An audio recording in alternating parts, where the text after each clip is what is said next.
Good evening or good morning or good afternoon, everybody, wherever you are. We are connecting here to this new webinar roundtable of the Sustainable Nutrition Platform. We are already live unexpectedly, but that's the beauty of being live. So let's wait another minute and then we start as soon as more people are joining. And I see that they are. And as you see, unusually I am being hosted by the Council of Palm Oil Producing Countries, and therefore I'm in Jakarta. So I am experiencing the late night not being in Europe, and our speakers are already here, so we're ready to start this beautiful webinar. And the topic of the day is the sustainable friend in troubling times. Can we trust the palm oil supply chain? And as you can see, I keep the screen open because you can see our speakers, and you see Mohamed Abdul Rahman from the CEO of MPOCC, Fadil Hassan, who's the head of foreign affairs at GAPKI, Ximena Macheca, who's like the executive director at APS Colombia Corporation, and Jose Roberto Montenegro, who's the president of Tropical Oil Division at Agro America, who is based in Guatemala. Ximena is in Colombia. Fadil is here in Jakarta, Indonesia, and Mohamed is in Kuala Lumpur, I assume. So again, an extraordinary online global roundtable. And for the first time, I'm not in Rome and Milan, I'm in Jakarta, and I'm really enjoying my time. And I think we can start. We also have a guest here. Actually, he's my host, but is the guest of the evening, as is the Tupito Inamora from the CPOC. And by the way, before we start, let me remind you that all the speakers of this event are on our webpage on competere.eu. If you want to read their bio, they are up there, and very rich bio and full bio.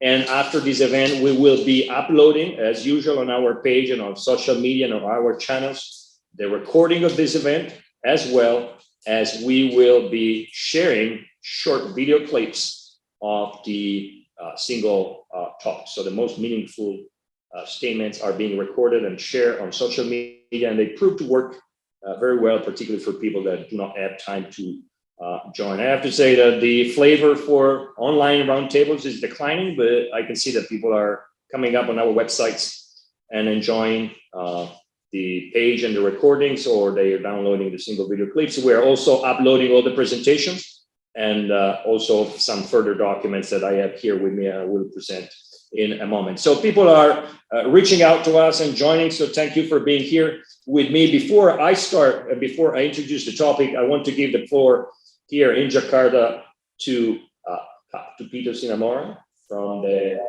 CPOC that you can see in my screen. Pak Tupito is pretending to be in a room somewhere in the forest producing, not in the forest, we shouldn't say forest, but in the plantation where you produce palm oil.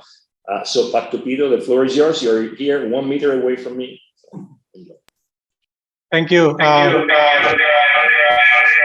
Thank you very much, Professor Pietro Paganini. Good morning, good evening, good afternoon to all participants to the roundtable. First of all, we know that Professor Paganini is visiting Indonesia, so we think that it is proper for us to invite him and to have his regular roundtable live from the Secretariat of CPOC. In a short span of time, many developments unfolded. Right now? Okay. So in a short span of time, many developments unfolded that brought direct and indirect impacts on edible oils, from high price, shortage of vegetable oil supply, the ongoing conflict that disrupts the cultivation.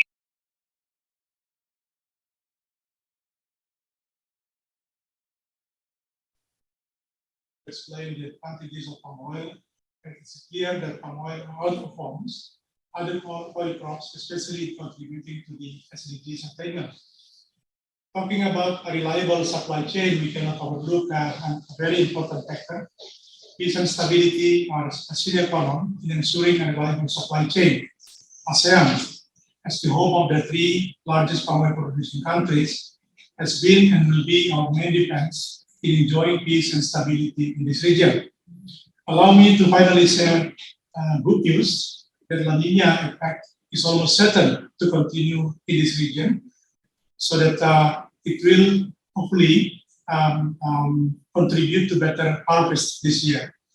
It adds to our confidence that sustainable palm oil is more than ready to supply the world needs. So thank you very much, and welcome once again, Professor Fagamini, to this Calcutta symposium.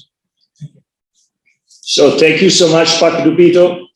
It seems that we have some audio problem, but it seems we fixed them. So hopefully now the connection is working well for all our audience and also for our recordings. Let me start back to our title, Sustainable Friend in Troubling Times.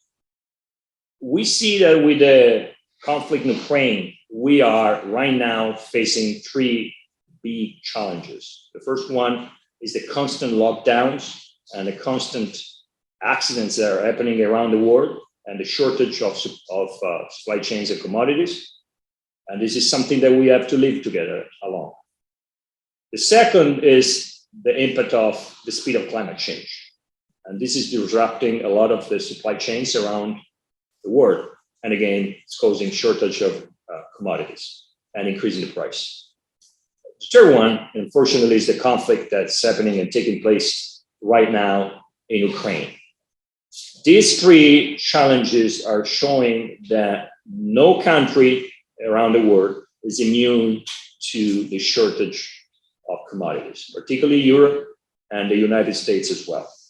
And we needed, and we figure out that we need commodities, particularly to nurture the planet and therefore ourselves. And as you know, I like to start from the point that there are 7.9 billion people.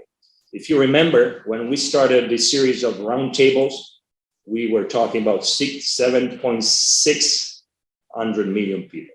7.6 billion. Now we are 7.9 billion in less than 2 years. And we expect to be 10 billion. And these 10 billion people need to consume between 2,000 to 2,500 kilocalories per day. That makes more than 15 trillion kilocalories per day. That's a lot of food that needs to be produced. Now we know that a lot of the food we produce is being wasted, and we have to work hard to make sure the food is no longer wasted. But on the other side, we still need to produce a lot of food.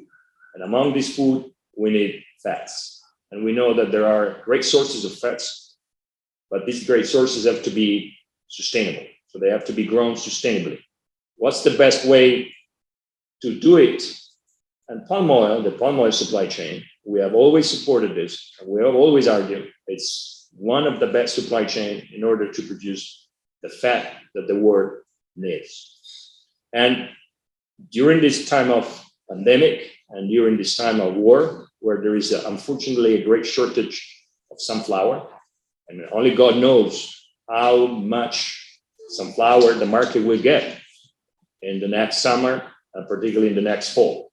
And we know that a lot of producers and food transformers are fighting very hard to make sure that they get the sufficient and the necessary oil. Some have already abandoned palm oil, they return to palm oil. Some have not, some are waiting, and let's see what the destiny will deserve. Certainly, palm oil is here to reach out to people, to reach out to the different countries, and to deliver the best in quality and in sustainability oil. And there is another advantage.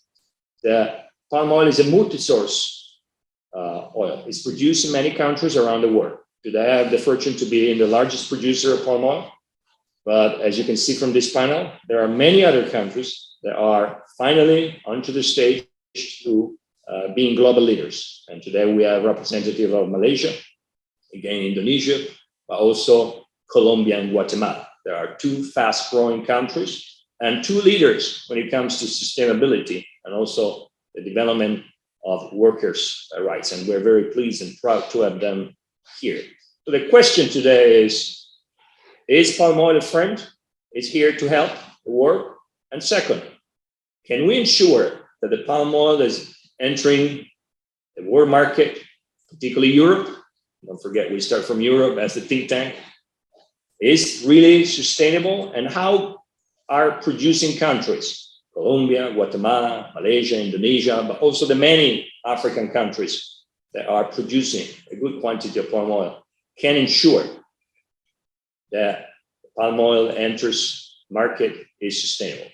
So I want to start today with our first speaker, and for Cavalry, I will start with Ximena from Colombia. So Ximena, you're here. I know you have a presentation. Again, it's smart brevity, so 7 to 8 minutes. Try to help me in this, also because it's very late here in Indonesia and I'm experiencing how bad it is to be late. So when I'm starting at 3 p.m. in Rome, I'm like, oh, poor people in Guatemala, it's very early. Or poor people in Indonesia and Malaysia, it's very late. Now I'm experiencing the very late. And hopefully I'll soon experience also the very early. And I want to thank particularly Jose for being up so early in Guatemala. So Ximena, are you ready? Yes, yes. Thank you, Pietro. I will share my screen now. I hope you can see it. Well, good morning from Colombia. Hello, everyone. To Pietro, the panelists, and the whole audience. It's a pleasure to be here today and having the opportunity to share with you how committed is Colombian palm oil agro industry with sustainable production. And I'm going to tell you more about this national initiative that we are running right now. First, I'd like to tell you that our producers, our Colombian producers, are working all together to assure and be recognized for supplying a sustainable palm oil. This is our commitment and our common goal. And why are we talking about Colombian palm oil as a differentiated origin? Because besides its minimum impact on deforestation and, of course, its positive effects on social conditions in rural areas here in Colombia, the whole sector has defined and agreed to work on a clear set of principles and sustainability practices. So that's the way how we are doing it. Our national strategy is based on 10 principles that cover the key environmental, social, and economic issues of our sustainable production. This is our common language, and alongside producers and considering, of course, their reality, their needs, and culture, we have developed tools, indicators, and procedures to guarantee full legal compliance and also the adoption of the best sustainability practices here in Colombia. And specifically, how we are proving this commitment. First, we developed the Sustainable Colombian Palm Oil Protocol as a national, voluntary, and scalable verification scheme with a big focus on smallholders and medium-sized producers. Also, we are working on a sectoral traceability model that is being implemented in different mills and with a lot of suppliers to assure trustworthy and sound information throughout the supply chain, including, of course, growers and the information about their fruit production. And also, we are working in an independent governance scheme with the establishment of the APS Colombia Corporation to deploy the verification process on the field and to help to connect producers with markets. So all these efforts made by Colombian palm oil producers are joined by different allies and stakeholders, local and global, that contribute to position our country brand and to create better possibilities for trading our sustainable palm oil. With this framework and these actions, Colombian palm oil agroindustry is certainly aligned with the European market and regulation trends, and at the same time is developing an inclusive initiative that considers the conditions, challenges, but also the opportunities of producing countries such as Colombia in the middle of the actual context, and also the potential for this vegetable oil. So this is a very, Pietro, I follow very close your instructions. So this is the main idea that I wanted to share with you. Thank you very much.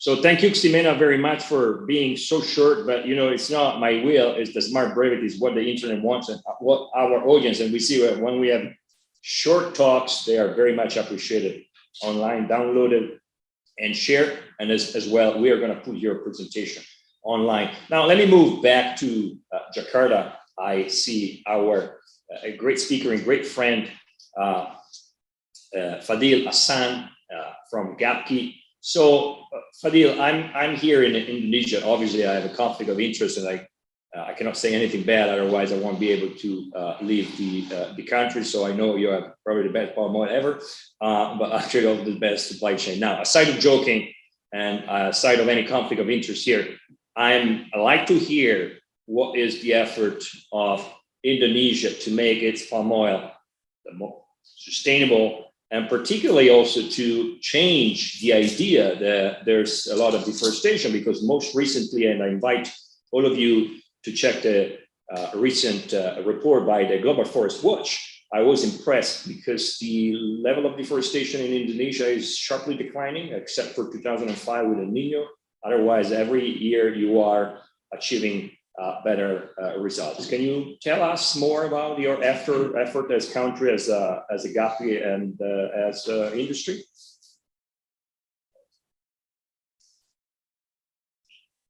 And as you can see, yeah. Can you hear me? Yeah, I'm not asking about the ban. Huh? I don't want to talk about that either. So let me first thank you very much for Pietro, who organized this, and also to Pak Dupito, who hosts this event. You know, so first of all, let me say that the topic that we discussed tonight is very relevant, I think, because this is a time that I think we see big opportunities, yeah, for our industry to improve our sustainability practices. At the same time, also, I think there is a big opportunity because of the current situation that we have right now, with the shortage of the supply, with the conflict in Ukraine, that more than ever the countries that so far are not, say, quote unquote, friendly to us, realize that they need palm oil more than ever. So, so that's first thing that I would like to say. So, for me, I think for our industry in Indonesia, sustainability practices is a commitment, yeah,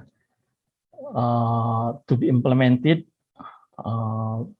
and then since 2011, we established the so-called ISPO, as a national legislation for the sustainability practices in management of our industries. So whether or not we have good or bad times, that commitment is there. So because of that, in this time also, when we have problem, for example, in the shortage of the supply, we continue to implement that commitment, in the field.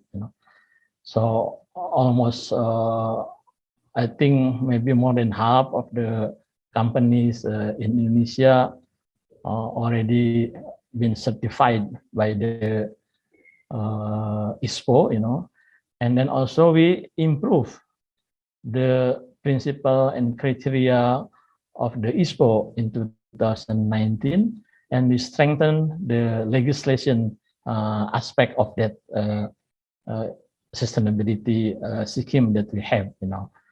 So in order to be more aligned with the international sustainability standard like RSPO, ISCC, and other sustainability scheme. So the new ISPO that we improve from the previous one, I think now can be said is almost similar to other sustainability scheme existed in the our palm oil industry. So for us, sustainability practices is not an instrument for the trade restriction, for example, or not marketing gimmicks, so that publics accepted this our products. Really, sustainability practices for us is as I said before, is a national commitment, the industrial commitment to ensure that our management of the industry adopted sustainability practices. So not unlike any other countries, who, for example, formulate the regulation and do a campaign, for example, to make as if the palm oil industry is not sustainable or is not healthy, and so on and so forth.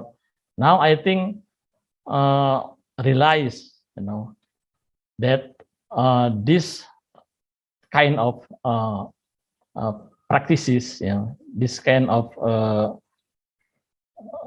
regulation that they created is not is changing because of the situation. But for us, I think we still have a strong commitment to implement that. Now, of course, the sustainability scheme framework differ from one to another. ISCC differ from RSPO, RSPO differ from the ISPO or MSPO, and so on and so forth. So I think the challenge that we have in the future is how then we can formulate the sustainability based on principle and criteria that accepted and implemented by all of the countries, based on the principle of the Sustainable Development Goals, committed by all the countries.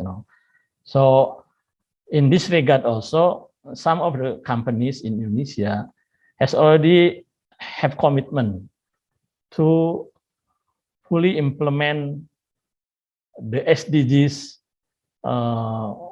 goals in 2030. For example, by having zero emission, by contributing to the poverty alleviation, by adopting sustainability practices in their management, and so on and so forth.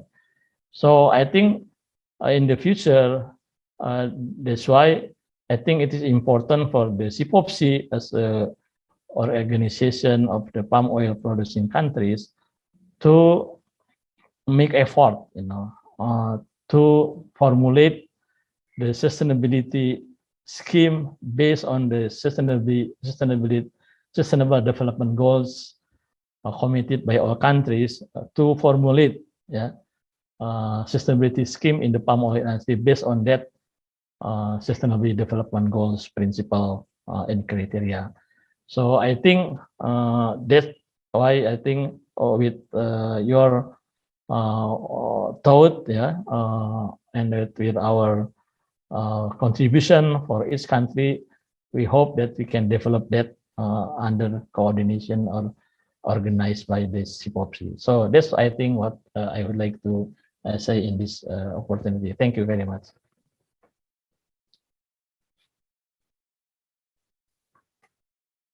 For your thoughts here, and again, this will be recorded and available for who is not able to join us today, but we're also able to be available right now and accessible on Facebook through our website channel and through our YouTube channel. So please, if you don't want to be here on Zoom where you have a better view, you can be on Facebook.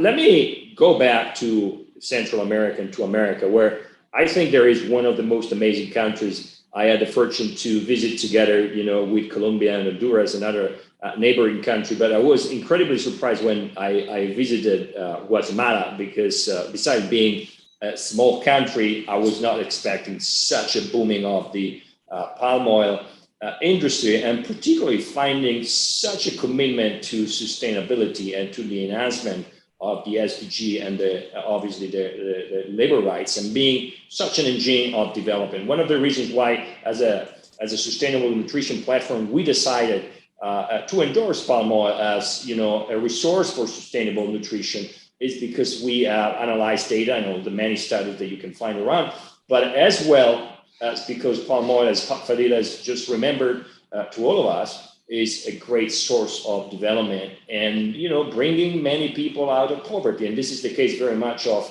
Central America. And we have demonstrated that in one of our last roundtable, where we talk about how the palm oil industry is replacing illegal crops like cocaine. But let me go to Jose. And before moving to you, Jose, down in Guatemala, and I'd like to remember that Jose Roberto Montenegro is the president of Tropical Oil Division of Agro America. Let me remind everybody, and they will be available on our site, that there are two interesting reports from the industry organization, or the organization that represents the industry in Guatemala, Gray Palma. There are two interesting reports. One is called Advancing in the Zero Deforestation Voluntary Commitment. So it's very important to stress the word voluntary commitment, and this will be available on our website. And the other report is the National Monitoring System for Sustainable Development of Palm Oil in Guatemala. And both the reports will be available on our website.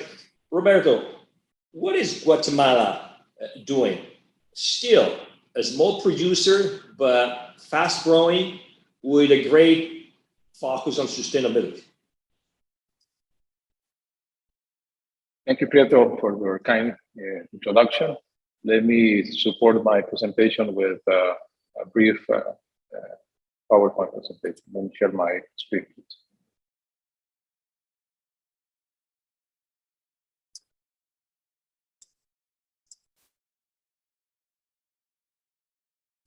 Can you see it? Yes. Okay. Once again, thank you for your kind introduction, and hello everybody from Guatemala. Do you know that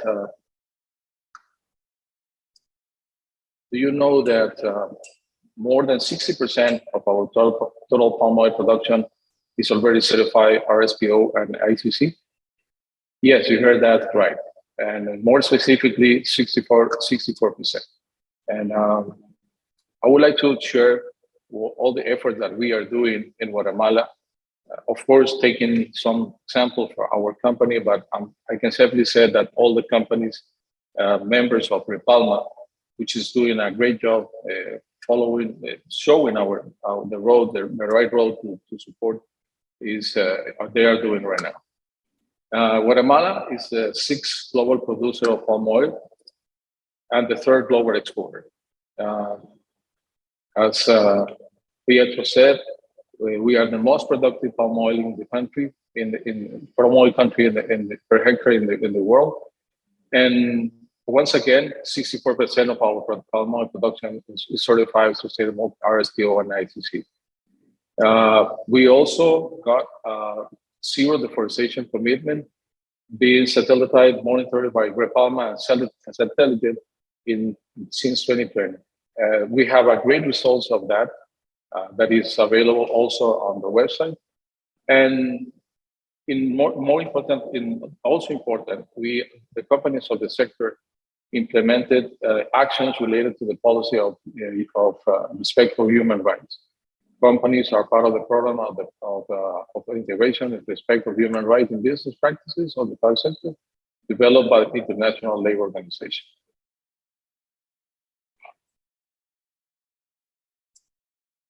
Let me talk about America a little bit. We began in operation in 1994, and currently we have three plantations, 2 in Guatemala and 1 in Panama. With 100% of our RSPO is identity preserve certified, and Panama will be certified soon.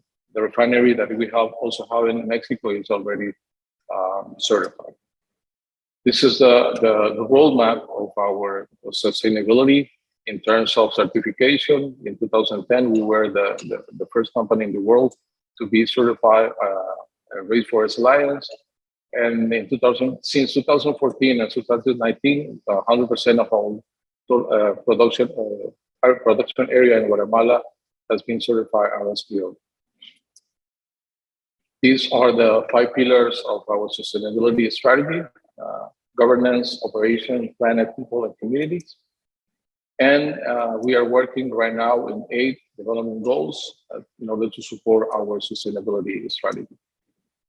Let's talk about examples, because as we talk, it's not enough to say we are certified, RSPO certified, or ICC or SCC certified.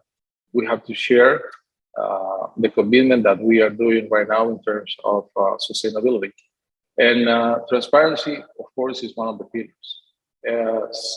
Since 2020, we are participating in a program and named SPOT, which is basically a transparency and sustainable toolkit that evaluates more than 100 companies in the world. This is the latest results. And America got the 5th place in the world with more than 87% of transparency and sustainability. And you can check the report in more detail later. Traceability. Currently, we are using the newest technology, blockchain, to ensure that there are full traceability from the farm to the consumer. We are working very close with Next 360, which is a leader technology in the US, in order to prove that 100% of our plantation is sustainable, and we can prove it to the market. This is a photograph of the pilot project that we are implementing right now, and I hope soon we can share it with you. Then a very important pillar in our sustainability process is people. We have developed a human development center in the south part of the country, Since 2014, we have invested more than $3 million, and currently more than 30,000 patients were treated in the Human Development Center as well. This is a photograph of doctors that came from University of Colorado, and they are supporting our project every year. Last but not least, we have a biodiversity conservation project, because in addition of our zero deforestation commitment, we thought that we have to see over the fence, our fence. And with Wildlife Conservation Society and Solidaridad, we are protecting the biodiversity at Laguna del Tigre National Park, which is the Maya Biosphere Reserve, and one of the second big plum in Latin America.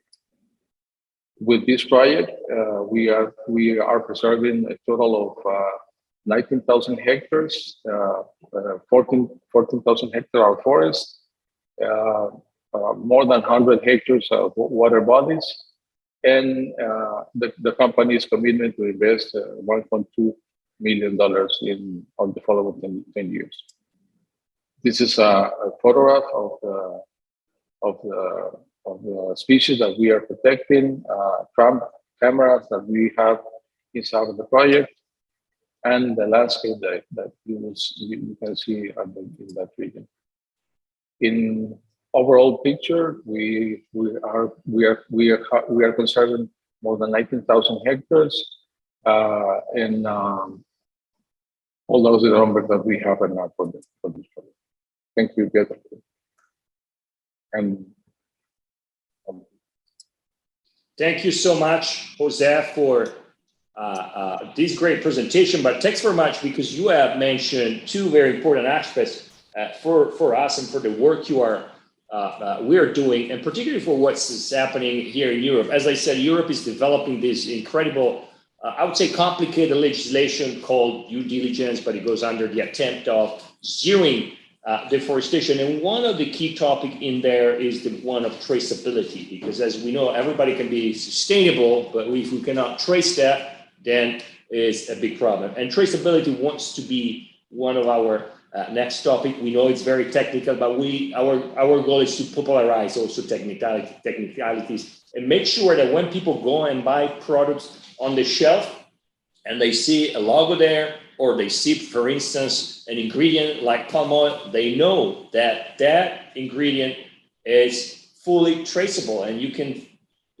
witness, you can monitor the quality of the sustainability, and itself also the quality, I would say, when it comes to nutrition facts. And you also mentioned another important aspect, or a new technology that is coming here, that is the one of the blockchain. And it would be interesting to understand for future discussion what kind of incredible innovation represents the blockchain, and how useful it can be for commodities and supply chain, including the one of palm oil. And thank you, Jose, because it seems you are pushing ahead in that direction, as many other palm oil producers are doing. So you are, let's say, paving the way for the future. Since we mentioned some partners, and Ximena you did it too, I'm very happy also to mention our friends at Solidaridad. We have a great partnership with them. They've been hosted several times in our roundtables, and they are doing a tremendous job. I met some of them yesterday by accident around Jakarta, and I know that they are constantly monitoring the work that is being done by plantations around the world. And it's thanks to these people that, we are achieving sustainability, because of their tremendous effort to share knowledge and to educate smallholders, particularly, to develop sustainable development practices. But let me move to our last speaker. As we say, in this case, we move back to Asia, and we move particularly to Malaysia. And we have with us, Ahmad. I don't see Ahmad anymore. Now I see him. So Ahmad, you're free to share the screen. Ahmad is the CEO of MPOCC, and they never make life easy in Malaysia. MPOC, MPOA, MPOB, MPOCC, it's kind of complicated. But you are also running the program on the certification scheme that goes under the name of MSPO, and like the one in Indonesia, ISPO. Can you tell us about this and your effort to ensure sustainability and to make sure again that when a consumer gets into the supermarket and see a product containing palm oil, he knows this is really sustainable? Thanks, Pedro. Let me quickly just take this opportunity to thank you for inviting me, to this event where I had a chance to address to my, I would say, fellow colleague in sustainability in trying to push for national certification. I agree with Zemina where we wanted to, of course, get recognized for our national certification, especially among the European stakeholders. So I'm going to share my screen and hopefully we can discuss from there.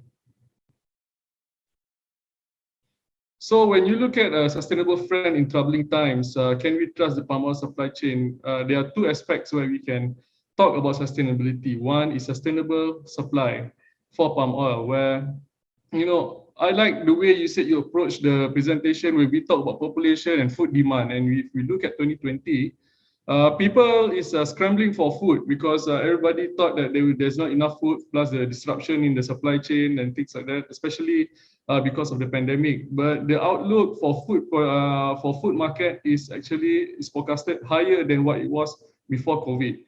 So edible oil included, where are we going to get the supply?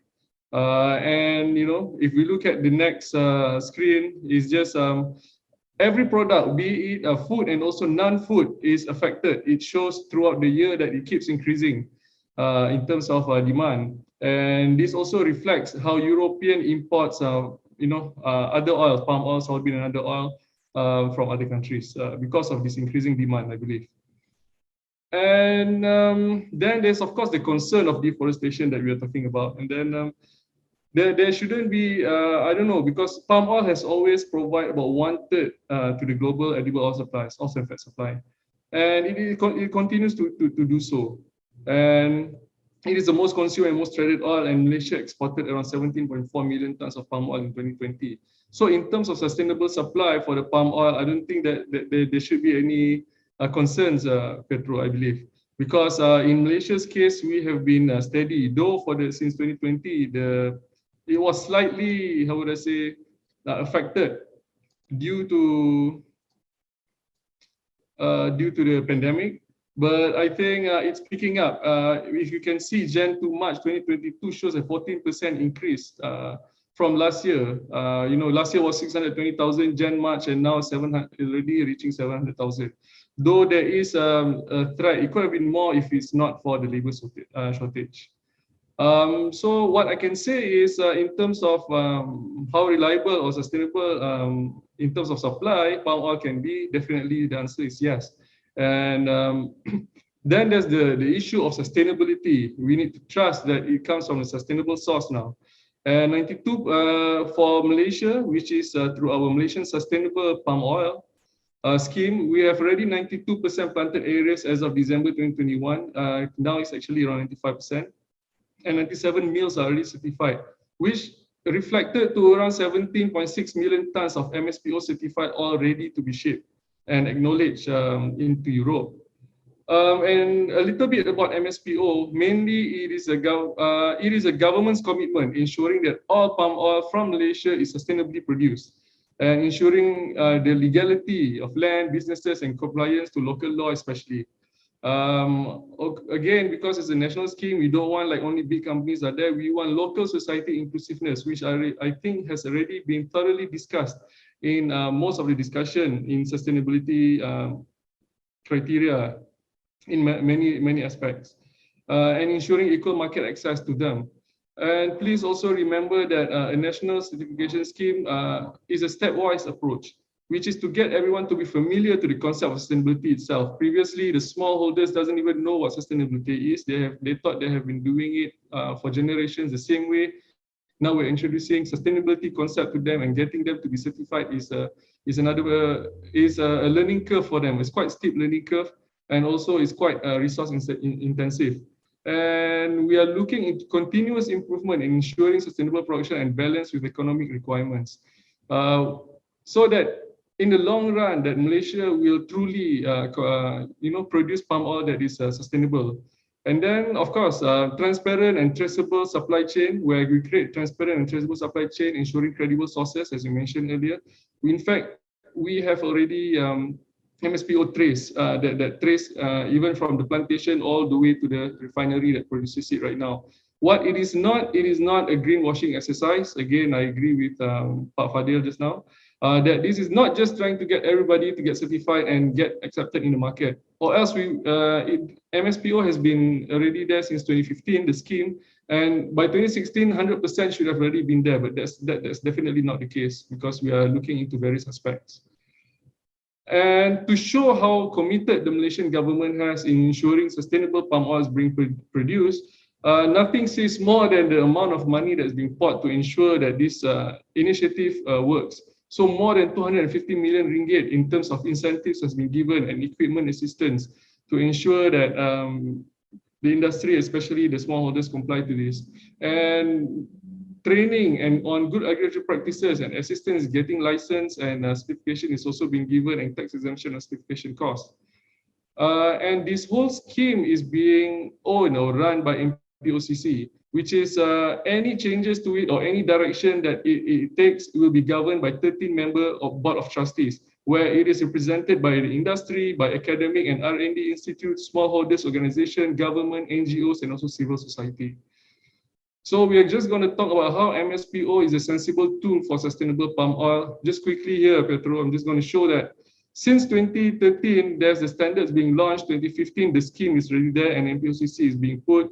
And then we quickly, try for recognition, and we got the recognition through Tokyo 2020 Games recognition, and then we launched the standards review also began, which is the current revised standards. And then we seek to get more acceptance. We are now collaborating with China and also some other countries, India, in getting us through in getting recognition, especially in the major markets. And that's when we also launched MSPO, which is an application that trace the whole supply chain from like I mentioned earlier, from the plantation all the way to the refineries. And finally, in 2020, government asserted its true commitment by making it mandatory to everyone in the country to must have MSPO. And it goes by the 5 principle: management, commitment, and responsibility. This is where it all started. And transparency, compliance to legal requirements, social responsibility, health, safety, employment condition, which covers also no forced labor and no child labor in the plantation, and environment, natural resources, biodiversity, and ecosystem services that ensures protection of high conservation value areas, but also all the way to managing water and waste resources.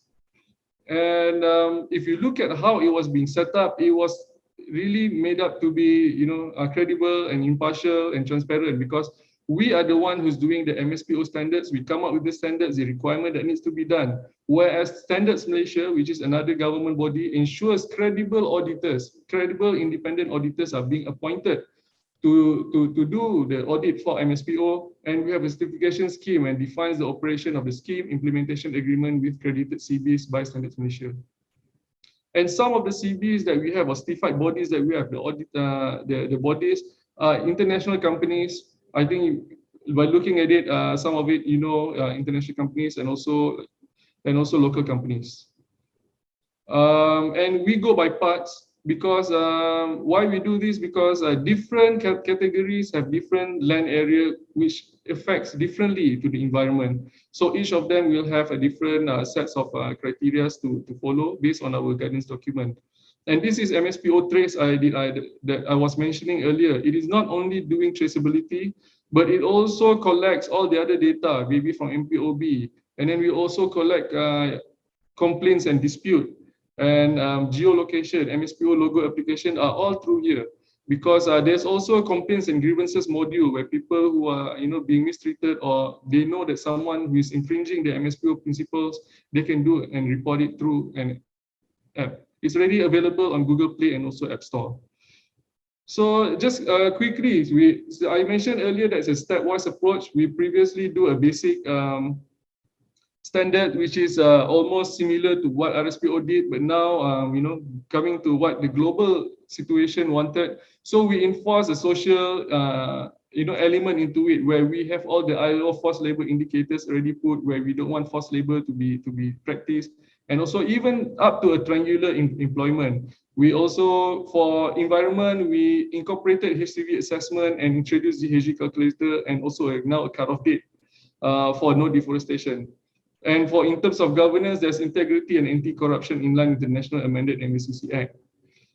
And of course, there are still gaps. We're not going to say that everything is fine, because when we started to change for, to increase the intensity of our effort, there is a gap. Well, one thing is there have to be a proper remedial actions for land clearing, because our cutoff date is somewhere around December 2020, and now the launch is 2022. We are in the middle of doing it, whether it's compensation or maybe suspension. And we are doing some multi-stakeholders collaboration, and we also identify that there will be some competencies issue, especially among the auditors. So we are retraining them, the assessors. We are getting the right people who are qualified people that has to do this to ensure that whatever that we wanted to implement and took effect on the ground will definitely be implemented by the auditors and assessors. And of course, this is moving forward. We are improving our certification processes. We will introduce the use of technology, as mentioned by, I think, my friend earlier. We are also moving towards blockchain, where the government has already made MSPO Trace on blockchain as one of the flagship program for the new Dasar Agri-Commodity, which is the core agri-commodity policies in Malaysia. And also, we study on the impact frameworks and analysis, how MSPO has already been given impact to the industry and how it can be better by comparing it with other international standards, and of course, continuous improvements. And we are communicating very hard right now. One of it is trying to put label on products to get the consumer awareness and acceptance from familiarity.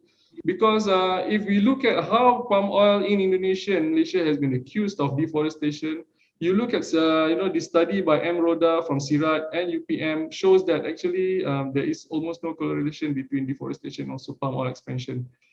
And I wanted one of the last slides already. Now we are in the midst of last slide.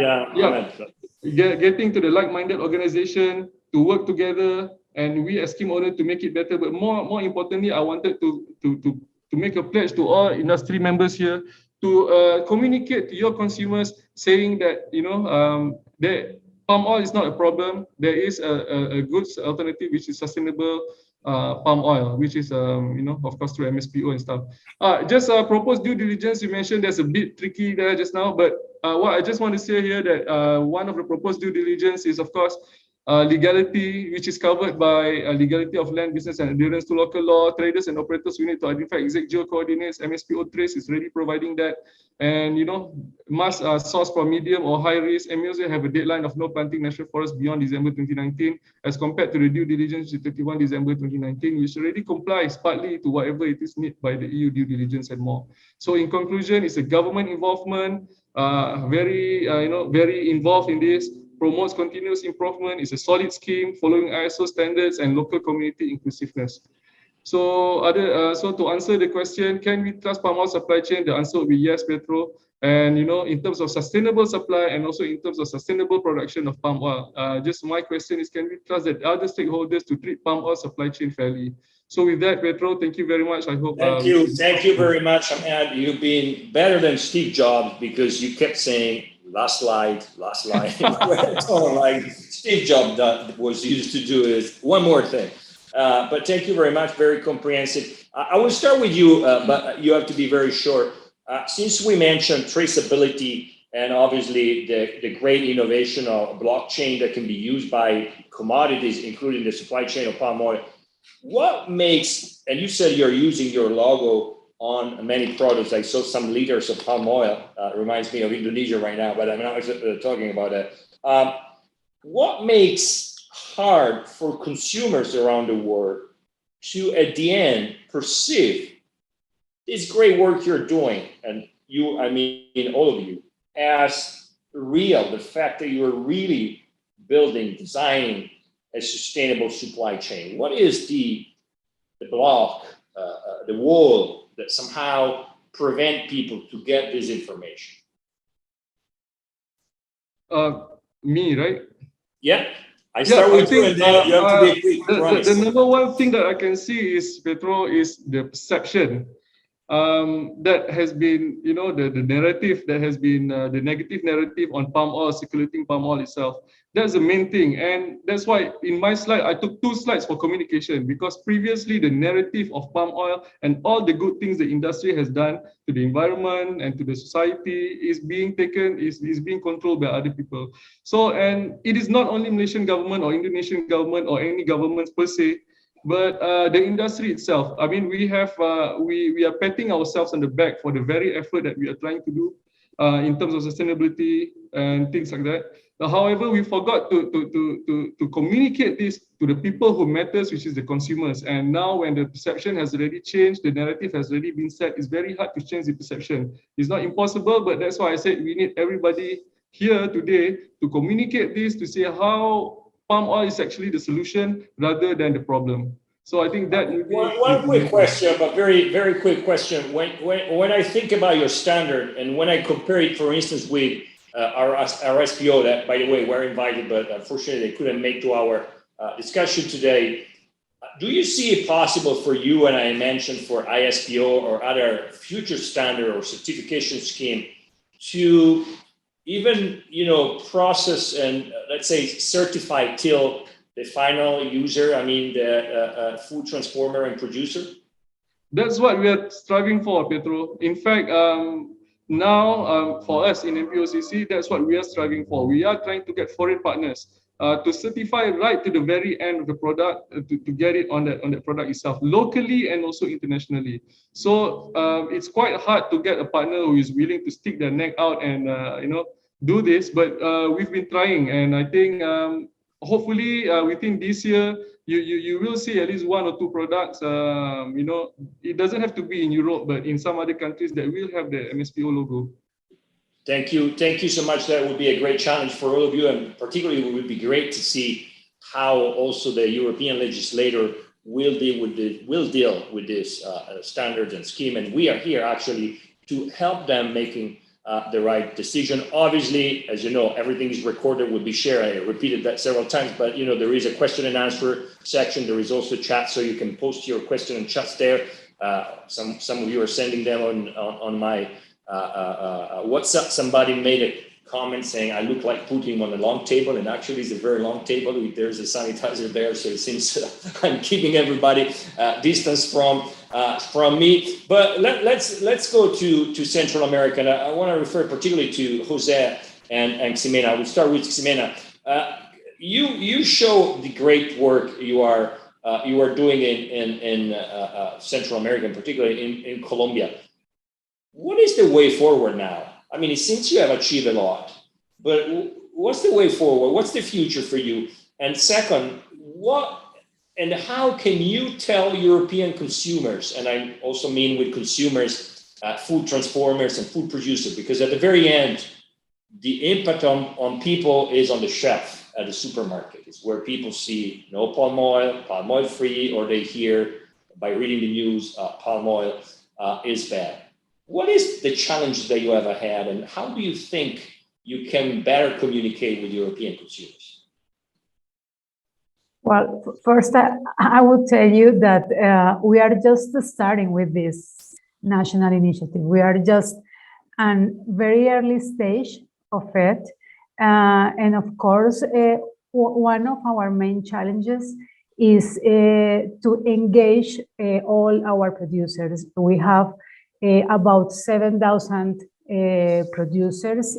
Most of them are smallholders or medium-sized producers. So I think that's one of the main challenges. But also, as you mentioned, we have to move faster with the other stakeholders, consumers, governments, and different allies that can help us to succeed on this initiative.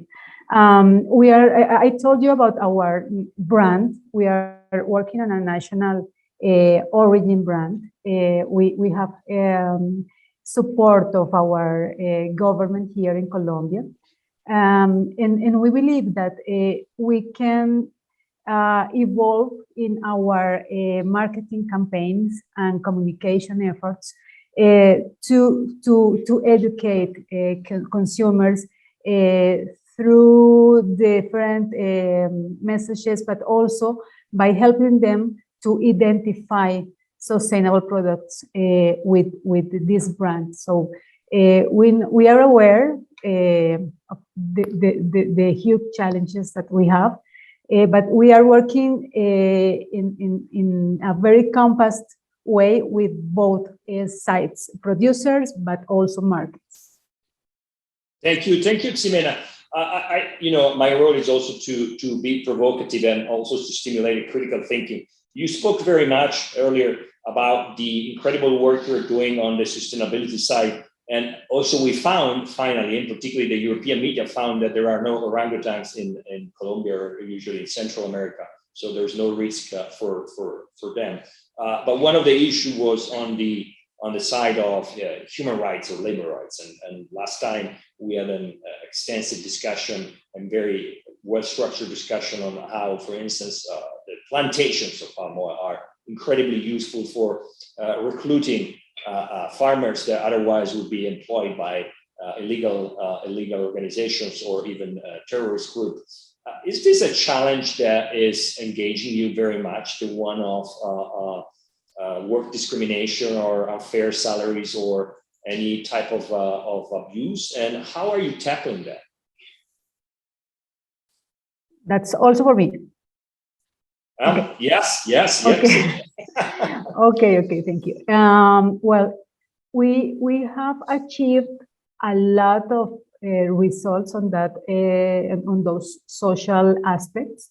We have very high formality on levels on labor, decent work and quality wages.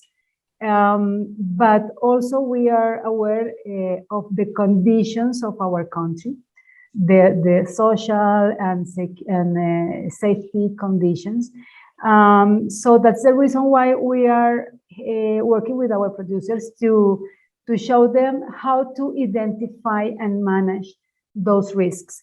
Those risks are there in very specific regions. It is not in the whole country, but of course we are understanding the specific situations and developing specific tools to manage those aspects. So the due diligences you mentioned before are closely related to those actions, because you can't you have to assume your conditions, but you can also do something about what you can do with your actions and the way that you prevent this specific risk. So we've reached a lot of good impacts, but we also know that it is very important to prevent that our producers get involved in that kind of situation, and it is not easy. Yeah, I know, Ximena, and thank you for bringing this up, that it's not easy. One thing where we tend to forget here in Europe very often, or even in the US, is that we start from a certain point, and certainly in Colombia or in other countries, the starting point was very low. But also, I like, as an external observer, to remind each of us that the social role of palm oil, particularly in the continent of Central and South America, where before COVID exploded, there was a certain, unfortunately, increasing level of instability. And thanks to countries like Colombia, I think about Chile, despite some recent turmoil, but I think about Guatemala as well, that these countries, big or small, are in a way helping the entire area to move towards stability, with a lot of effort.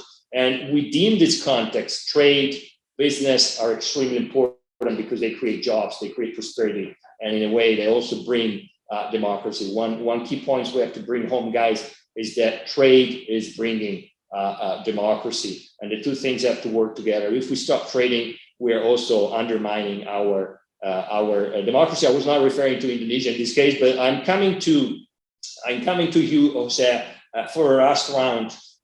You mentioned again traceability, and you mentioned the employment of technology like the blockchain. What is for a fast-growing country in terms of palm oil production, like Guatemala, still small numbers compared to the big players, but you're like, the little guy that plays a great game, like the one that makes the match in a big team. You come in, you're small, but you're showing off a lot. If I look at your numbers, what is your way forward here? What are your expectations, and what's the future again to ensure European consumers that you're small, but you're coming in and you're playing the game? Okay, thank you, Pietro. Well, first of all, I think we are blessed because we have a great leader at Great Palma, Karen Rosales, which is played the role for all the companies in order to have the same target. Okay, in order to tell a good story, all the industry is investing in increasing yields and extraction rates in order to get more oil from the same area. In addition of that, we are articulating a strategic partnership with relevant NGOs. We are also investing in the continuous improvement of labor conditions, including health and safety, forest protection, biodiversity monitoring, family farming engagement, and local business development. This is our story. And then how can I tell them? How can I tell to the consumer? As I mentioned in my presentation, we are trying to use all the technology available at this moment in order not to say, again, I'm certified, I'm RSPO certified, because this is like with your driving license. The driving license is just to drive, but you have to follow rules. You have to respect the speed limit, not to cross in red lines. And we are trying to use the technology to prove that our story is true, and also to have the tools to the consumer to basically see on all the stages of our sustainable palm oil production. That would be my answer. Thank you, Jose, and thanks you also for helping us discovering this new player. We're like scouts, and we got to find you, and it's always beautiful. I know I'm going out of context, but you're always useful, and what I like in the commodity business that you very rarely meet people with me like with a tie, but you meet people like you with a polo and with a tag of your company, and really hardworking people. And what, as you told us, and this is something that I'm telling here to my Indonesian friend around me, you are not achieving 7 SDGs, but you are targeting 8 SDGs. So this is a great challenge for Colombia, for Indonesia, and for Malaysia, is to always target the high. So great results. Thank you for that. Let's get to the conclusion, because otherwise our followers here online, they get tired and they get bored. I think we gave them so much good information. I want to conclude with you, Pak Fadil, and you have an important role. I want to talk about, I'm not talking about trade, don't worry, but the question is palm oil here to reach out to the world and really provide the right nutrients to people? And will you be able to ensure food traceability?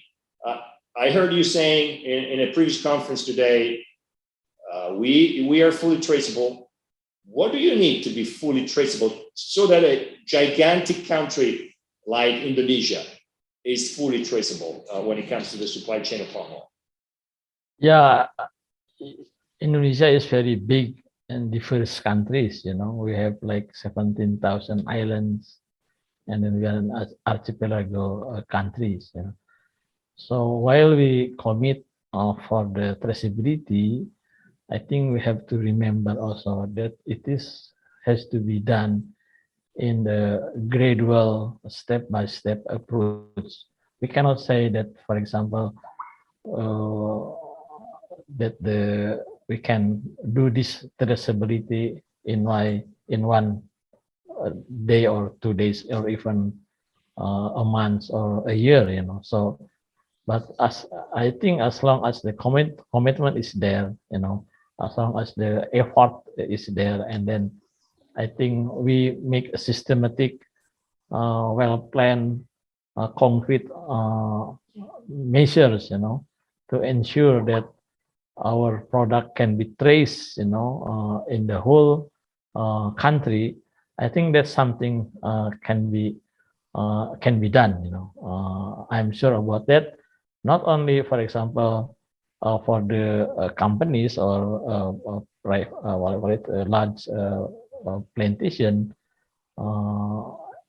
but also I think for smallholders. As you know that 40% of our land or our plantation belongs to smallholders. So I think the challenge, in addition to the our big and diverse countries, also the challenge lies in the fact that the significant portion of our production come from the smallholders. So for the big plantation, I think it is no problem. It can be easy, very easy to do the traceability. But how come then we do this for smallholders? Like, I think that's why I think step by step, gradual, but concrete and systematic effort can be implemented, to ensure the traceability in our product. Thank you, Pedro. Thank you, Pak Fadil. Let me thank you, all of you. I know you have so many things to say, and we will be posting your slides and also the studies I mentioned earlier, the reports by Greg Palman. If there is anything from Fede Palma, GAPKI, or MPCC and other organizations, we'll be very happy to post them on our website and make them available. It seems that we're moving in the right direction. It seems that palm oil is really here to help the world, and the world needs oil, and it needs absolutely palm oil. And we see that it can be produced sustainably, and it can be traceable, and it can be demonstrated that it's sustainable. It's a long way. Some countries have an easier life. Some countries started later. Some countries, they have a hard life, as we mentioned with Indonesia. But we believe that that's the way. Now the question is how this can be communicated to policymakers, and I think this roundtable discussion will be also, spread to all the policymakers in Brussels and or around the world and in each national country to inform them about the great efforts you are doing. But it's just the beginning of the challenge, and we take it, and you should take it, and I think you should be very, very proud for the work you have done. Just think that other commodities and other supply chains that are often not regulated or will be soon regulated are not even where you are right now. So they have a longer way than you have. And I think you can represent the leadership here by telling your story. So let me conclude also reminding you that on May 26, FAO is organizing a roundtable in Rome, of course. It will be also online, and it will be stories about vegetable oils. And I have the privilege to be part of that discussion and bring some examples of the great work you guys are doing. As you can see, I also resisted the late night here in Jakarta, so not just the afternoon in Rome. Next challenge, I'm talking to Jose and Ximena, is to be early morning in Colombia or in Great Guatemala. So very happy to visit you very soon. But for the moment, I want to thank all our audience that has been here, the people that are following us on our social channels, the ones that will follow our recorded webinars, and there's a big group. And then, of course, I also would like to thank everybody and to thank everyone in the commodity, and particularly the plantation of palm oil, but also all the other commodities, because in this tough time, thanks to them, we get our food on the shelf. And bring, also a strong hug to the sunflower oil producer around the world, and particularly in Ukraine, but also in Russia, because we're not getting also sunflower out of Russia. So I know how hard it is. And God could bless them and could bless all of you. Good night if you're here in Asia. Good afternoon if you are in Europe. And thanks for following us. and have a great day. In Central America, I'm Pietro Paganini, and I wish you the best luck with the Sustainable Nutrition Roundtables. Thank you so much. Take care.